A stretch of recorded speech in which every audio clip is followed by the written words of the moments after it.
So today we're going to do something a little bit different. The other day I was having a conversation with one of my friends who's a casual Marvel fan, and he had not seen most of the Marvel Disney Plus shows. I think that a lot of the casual fans fit into that same category. Primarily because when they first started watching WandaVision, they didn't know what to expect. And it wasn't what they were thinking, and they kind of just tuned out. And they were asking me all these questions about, what kind of show is this? What kind of show is that? So without further ado, today, I am going to explain to you, if you're a casual fan, or if you're a hardcore fan like me, that's great. I'm going to explain to you guys what type of show each and every Marvel Disney Plus show is. If anything is apparent, the Marvel Disney Plus shows are a lot like their big brothers and sisters on the big screen. They bring lots of variety. Just like Forrest Gump would say, they're almost like a box of chocolates.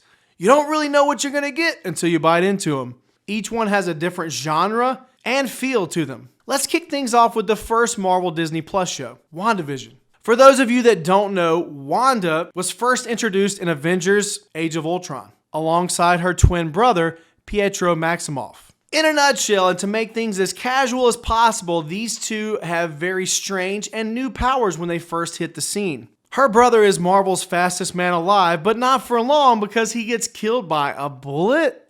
Yeah, that doesn't make much sense. But Wanda goes on a very, very dark path in the MCU, and things continue to get worse and worse for this poor character. Along the way, though, she also meets Vision, a human-like synthezoid who was also introduced in Avengers Age of Ultron. Over the course of several films, these two fall in love, but continuing down that dark path that Wanda has been put on in the MCU, Vision dies in Avengers Infinity War.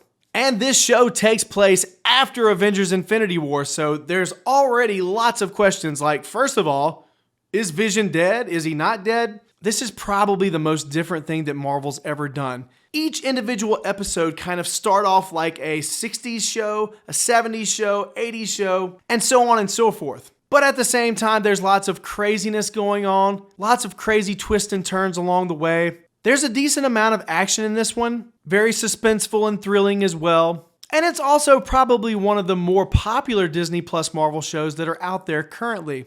Trust me, I know that things seem really slow when you first delve into the first episode, but if you give it a chance, it's a really great show. Moving on to my personal favorite, but it's also a controversial take, Falcon and the Winter Soldier. The reason I love this show so much is because it literally has you on the edge of your seat with the conclusion of each and every episode. It almost reminds me in some ways of Breaking Bad or Walking Dead back when it was good.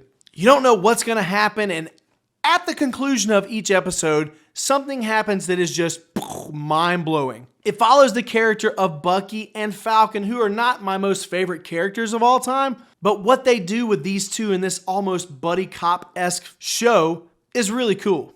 And John Walker gets introduced, and my goodness, that is one of my all-time favorite characters currently in the MCU. He's very misunderstood. He's also a soldier at heart. He wants to be like Captain America, but there's so much pressure on him to be the new Captain America, which is also a lot of what Falcon deals with in this show as well, because at the conclusion of Avengers Endgame, Falcon gets given Captain America's shield by Captain America. At the very beginning of the show, he doesn't want that responsibility, so he turns it over to the government, who then say, okay, we're going to make a new Captain America anyway. They pump this guy, John Walker, full of the super soldier serum, and all crap breaks loose. And on top of that, they bring back Baron Zemo, who I didn't love in Civil War, but when I saw him in this show, oh man, I gained a whole new appreciation for this character. This show definitely follows the lines of a Captain America, the Winter Soldier. It's very much a political thriller in that same vein. If you like Captain America the Winter Soldier, I think that you will highly enjoy this show. As long as your expectations aren't through the roof, like a lot of people that I know that didn't like this show. Moving on to Loki, which is actually one of my lesser favorites, but it's also a very popular show on Disney Plus. Everyone loves the character of Loki, and this basically follows the character of Loki, or the variant of Loki, that grabs the Tesseract at the end of Avengers Endgame when things go crazy and basically starts a whole new entire timeline of his own. It's definitely wacky. There's not a whole lot of action, but there are a lot of cool character moments. There's also a lot to take in at the end of the episode if you are just a casual Marvel fan. If you're just a casual Marvel fan, I would not recommend this show because there's just so much to take in, and most likely you will be very lost by the end of the season. Marvel's What If is really cool and different. It is, at the end of the day, an animated show, and it also plays into a lot of the established storylines that we already have, which basically you could put every Marvel show and movie into that category. If you haven't seen a lot of these films, you're going to be lost. Marvel's What If is very unique and different, but this is also another show that I would not recommend to casual fans. And at the end of the day, everything that happens in the show basically amounts to Jack Diddley, but they are going to have a season 2, so me being the hardcore Marvel nerd that I am, I'm really excited to see what happens in season 2. Up next is Hawkeye. It's about a character that most people don't just absolutely love. Jeremy Renner's a great actor. They also introduce us to Haley Steinfeld. She does really great in this show. There's lots of comedy. There's also lots of action. It's a very fun show. It's definitely not a very serious tone that we have here in the show. It's definitely more on the fun side. Also, if you are a huge fan of the Netflix Marvel Daredevil show, then you might want to check this one out. Wink, wink. Overall, I would say that someone who is a casual fan that doesn't know a whole heck of a lot about all the films and the shows prior to this can probably watch this and enjoy it. Up next is Moon Knight. And Moon Knight is so very much strange. Oscar Isaac plays the lead role. He does a phenomenal job. He's a terrific actor. But at the end of the day, this show is not for everyone. I personally did not like this show either. Usually my wife watches every Marvel Disney Plus show with me. This is the first show that I almost had to force her to finish watching the whole entire show. It's very trippy, very different, in some ways like a Shutter Island, or other films that deal with mental asylums and crazy people and things of that nature. It's so hard to compare this show, or most of these shows, honestly, to any other films or TV shows because it is so unique. I know I've said that 1,000 times already in this show, but literally, it's unlike almost anything that I've ever seen before. Some people adore it. I personally didn't like it. If you're really big into the supernatural and Egyptian lore, then maybe this is the show for you.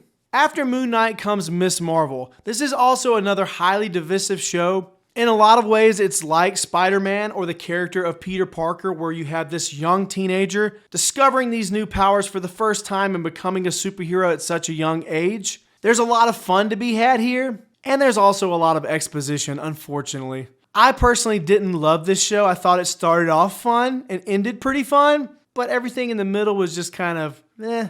If you're really into Pakistani culture, you might like this show. Also, like I said, it has a lot of Spider-Man and Peter Parker feel to it.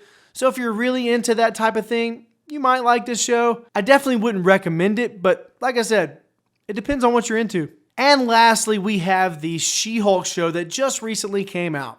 A lot of people have compared this to Ally McBeal, but with a superhero. I've never seen Ally McBeal, but I find this show very humorous.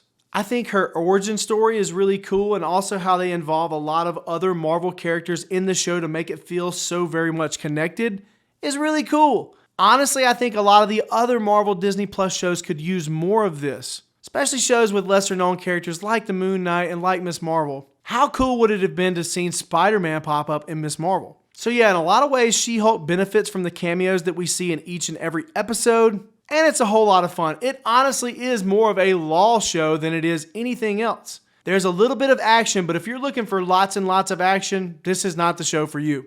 And I guess we're going to also talk about this one, I Am Groot, which recently came out as well. Look, this is just 5 episodes, and each episode is 5 minutes long. If you have a young toddler like I myself do, it is perfect for them. It's a very silly, wacky, animated film about Groot, or animated short episodes about Groot. But yeah, that's all this really is just a show designed for toddlers, and younger children will enjoy it as well. I know that my wife and I were cracking up when we were watching this with my little girl. That's pretty much all the Marvel shows that we've gotten so far, like I said, in a nutshell. Let me know what you guys think in the comments below. Let me know which shows you're most interested in. Make sure you hit that subscribe button if you haven't already, and hit the bell for notifications. Every time we drop a video, you'll get notified. Look us up on Facebook and Instagram and TikTok at Real Comic Book Cinema. Thank you so much for joining me today, and until next time, have a good one.